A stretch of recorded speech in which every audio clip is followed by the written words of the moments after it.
YouTube, what's going on, man? Back at it again with another video. It's your boy Numbers Fan Jay. We got the NFC West today, otherwise known as the NFC Worst.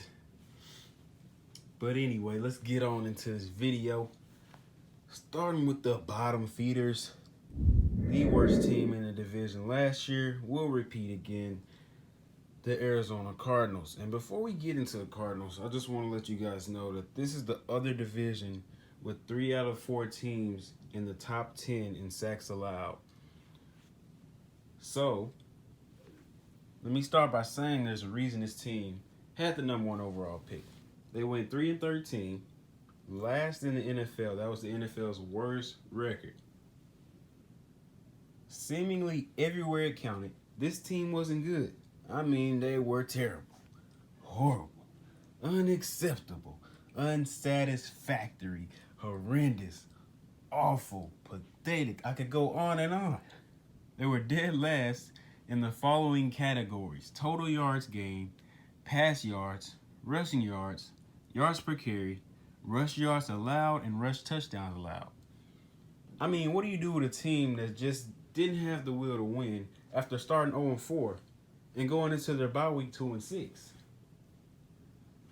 They only scored 20 or more points once in the first 8 weeks and 4 times the whole season. They were one of 3 NFL teams that allowed 3 different opponents to score 40 or more points. The others were the Dolphins and the Raiders. So, you cut your losses with Antoine Bethea, J.J. Nelson, Mike Upati, Jermaine Grisham, Deion Buchanan, and Trey Boston. You go out and get Robert Alford. You go get veteran pass rusher Terrell Suggs. You sign J.R. Sweezy. Then you go draft lightning in a bottle quarterback Kyler Murray, number 1 overall. You draft corner Byron Murphy from Washington. You draft Andy Isabella, receiver out of Massachusetts. And you pray. You pray that defense magically gets better and the air raid offense keeps you from finishing 4th again where I predict you to be. Next team, the Seattle Seahawks. The loudest stadium in the the second loudest stadium in the league, because the Chiefs took that away from them. So they're not even the loudest team in the league anymore. That's just another thing that they've lost, since the Legion of Boom was split up, and they've been rebuilding, and they're not the same team that we thought a few years ago that they were going to be a dynasty. They finished 10-6, second in the division, and they went 1 and done with the playoff loss to the Cowboys in the wild card round. We all know how the Seahawks won 6 of their last 7 to make the postseason after starting 4-5. We know how dangerous their quarterback is.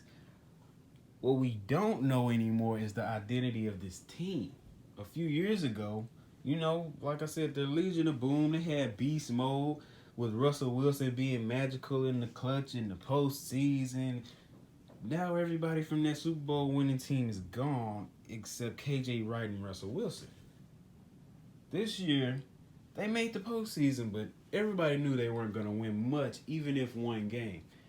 And they did just that. They didn't disappoint us, as they couldn't complete a comeback in Dallas and lost 24-22. The offense didn't struggle to score, but the defense wasn't the same immovable object we've seen in the past.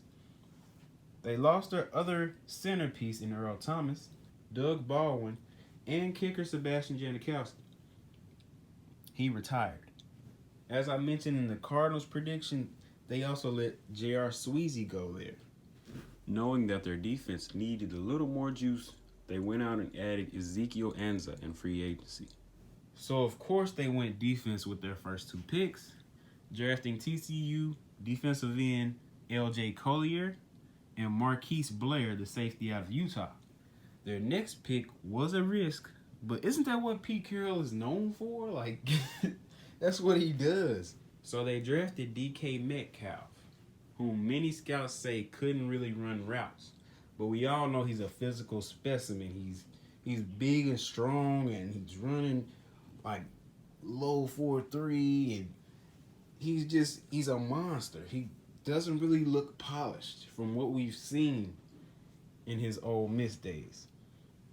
I'm a fan of Russell Wilson, but Metcalf isn't what he needed to help them get back to the Super Bowl. I think the Seahawks magic doesn't work this time, and I see them finishing third in the NFC West market. So, of course, with them being third, there are two teams left. Coming in at number 2. Who's got it better than them? Nobody. The San Francisco 49ers. They went 4-12 last year. They finished third in the division. Honestly, this is the team I'm most curious about this year. Not the Browns, not the Raiders, but the 49ers. They had the number 2 pick in the draft, and what did they do? They drafted the best pass rusher in the draft in Nick Bosa, adding him to a young, promising roster that only lost 3 notable players. Pierre Garçon and Alfred Morris walked away in free agency, while Navarro Bowman officially retired. We know how he got hurt in 2017 and didn't play in 2018. But how good will this defense be? Well, they were 28th in points per game, so the front office grabbed D. Ford, Quan Alexander, and Jason Verrett in free agency. Nobody's surprised because this defense was last in takeaways and interceptions. They generated just 7 takeaways, while Detroit generated 14, the next closest number. On the offensive side, the 49ers took the 9th most sacks, tied for last in rushing touchdowns, and had the 2nd most giveaways in the league. Instead of looking for a new offensive lineman, the 49ers front office opted to upgrade the skill positions. They took Jordan Matthews off the market and drafted Deebo Samuel, wide receiver out of South Carolina, and Jalen Hurd, wide receiver from Baylor. Most importantly, they picked up Tevin Coleman, who's already performed well in Kyle Shanahan's offense in Atlanta. Remember that Super Bowl offense that they had running? They were up 28-3. Okay, I'm sorry, Falcons fans. I apologize. I had to put that in there. But we know what they could do. We knew what that offense could do. You factor in that they're getting Jerick McKinnon back, and he can be in kind of that Devontae Freeman role, while Tevin Coleman tries to reproduce what he had in Atlanta. They're also getting back Matt Breida, Witherspoon, they're expecting starting corner, and quarterback Jimmy G off IR. Man, this team will surprise a lot of people. I have their floor at 9 wins and their ceiling at 11 wins. This team is going to be back on the winning side next year. Way too much talent for them not to be. I see a great year coming for the 49ers. Big leap from 4 wins to 9, potentially 9 to 11 wins. Big year for the 49ers. Finally, at number 1, winning the division again, the Los Angeles Rams. They finished 13-3, didn't lose one single divisional game. They were 6-0 in the division, and they lost in the Super Bowl 13-3 to the Patriots. It's not going to be easy, and I'm not picking them to get out of NFC at all. They found a way to keep the majority of this NFC champion roster together. They're still the most talented in the division, so for now, they will repeat as NFC West champions. They needed some work defensively, so that's where most of the turnover occurred this offseason for the Rams. Speaking of turnover, this defense was 3rd in takeaways and 3rd in interceptions. But in terms of rush yards allowed, they were 23rd.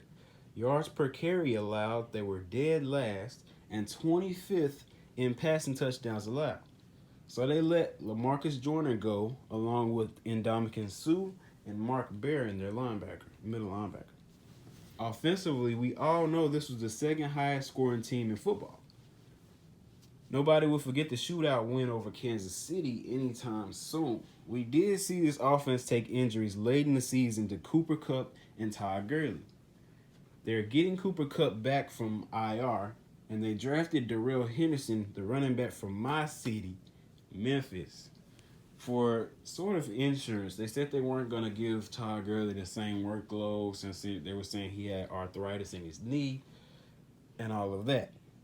Los Angeles also drafted defensive back Taylor Rapp from Washington and picked up Dante Fowler Jr., Clay Matthews, and Eric Weddle in free agency. This team is fully capable of winning 10 or more games again, and I believe they'll win the division again this year. But that's all I got for y'all today, man. Thank y'all for watching. Drop a like, drop a comment. Let me know what y'all thinking about this division. It's your boy, Jay. We out of here.